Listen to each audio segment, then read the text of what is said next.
Now, of course, Stan Lee, who passed in 2018, but co-creator of massive franchises like Iron Man, Hulk, the Avengers, X-Men. We are talking a little bit about publicity rights today.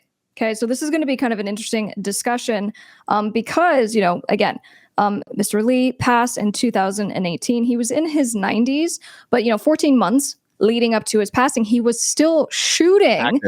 Real active. He was still shooting for future films that they were going to place him in, because he does this, what we call the producer. He gets his producer credit, right? So Pharrell, we'll see Pharrell make an appearance in the music videos for his artist. And it's like a little cameo, and it has no relevancy to anything, but he just is in it for a second. That's the same thing with Stan Lee. And he has had, obviously, that little cameo appearance in a lot of his films. And so what basically has happened is that his estate, right, so meaning, the heirs of his fortune, assets, decided to license to Disney his publicity rights for the next 20 years. Okay, so the implications of what that actually means is that we will, of course, see Stan Lee again in many films to come, but, Stan Lee on merchandise, Stan Lee at theme parks. I mean, the use is really endless.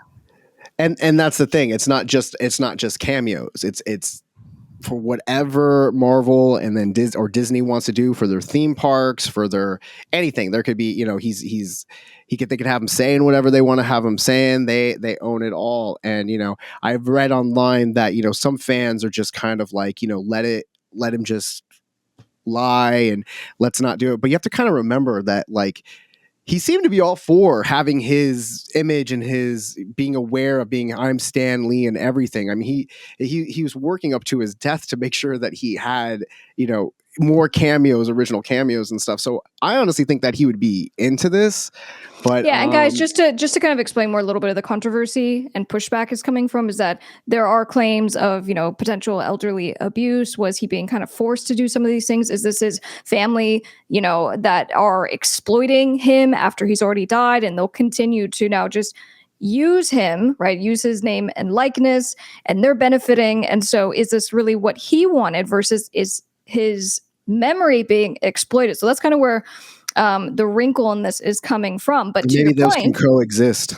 Maybe they both can be, you know what I mean? Like, because I always got that impression just from him, not even just in all of the recent Marvel things that have come out, and just how Marvel's just really had this dominating effect since Iron Man came out. But I mean, even before that, he was very much in a I'm Stan Lee. I created these characters. This is what I do.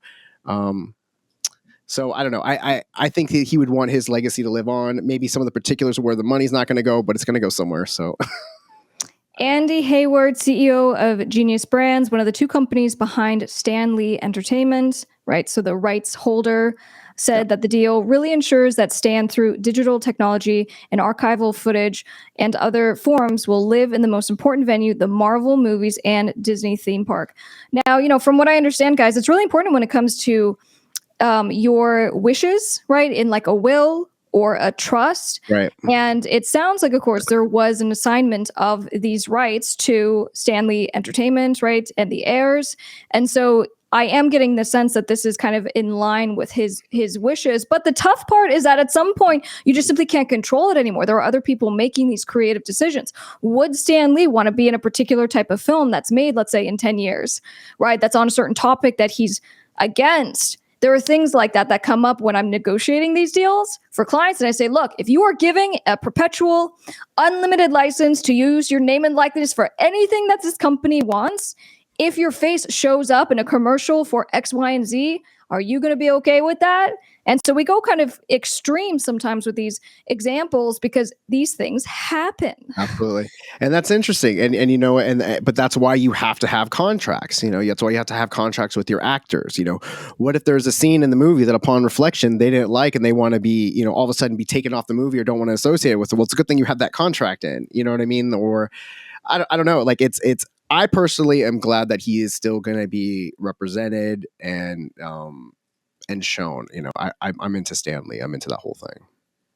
If you had all the capital in the world, then what? Well, I think that goes nicely with, Stan Lee's legacy, right? And I, you and I were talking about this yesterday, and that very successful people commonly, when they get a little bit older, when asked what's the most valuable thing, what's the most important thing in your whole life, and they say, if you could have anything, what would it be? And they would always say, I want the time back. I want to be the 30-year-old. I want to be the 40-year-old, and going through this adventure again, and going and hustling, no matter if it's good or bad, but kind of going through the journey. And so I think that if you had all these successes and all of this money at some point, that doesn't mean anything anymore. It's the moments, it's the people, and it's the time that you have and how you spend it. And in fact, let's see, what was Stan Lee worth? Let's see what the internet has to say. 50 million to 80 million. I feel like that's low. That can't be right. I mean, he was sitting happy either way, but I think that's it. Probably a little low. So in any case, a very interesting, discussion, because again, when we go to right of publicity, we're talking about the unauthorized commercial use of someone's name, likeness, and various attributes, right? So it might be a certain saying that someone says, which goes into trademark laws. But the point just being that we can attribute certain things to certain people, and that they have the right to control that, right? So people will ask me sometimes, I'll get calls from clients and they'll say, well, what if I adapt, a cartoon, and that cartoon is based on this person? Is that okay? Well, if you don't have permission, the answer is no, because of publicity rights. So that's all kind of entailed here in this. And if you don't want that, get your will right. Yeah, right. Yeah, guys. And so, when it comes to what happens with everything once you pass, if you don't have a will, if you don't have what's called a trust, you don't have a way defining what happens with everything, then it goes to laws. Yeah, right. If you're Prince. 100%. If you are Prince and you don't have a will, I know the attorney who handled his estate, and just the chaos of what it was afterwards, because you had all these people coming out of the woodwork saying, oh, I'm an heir, I'm a child. But anyway, get something in writing for sure.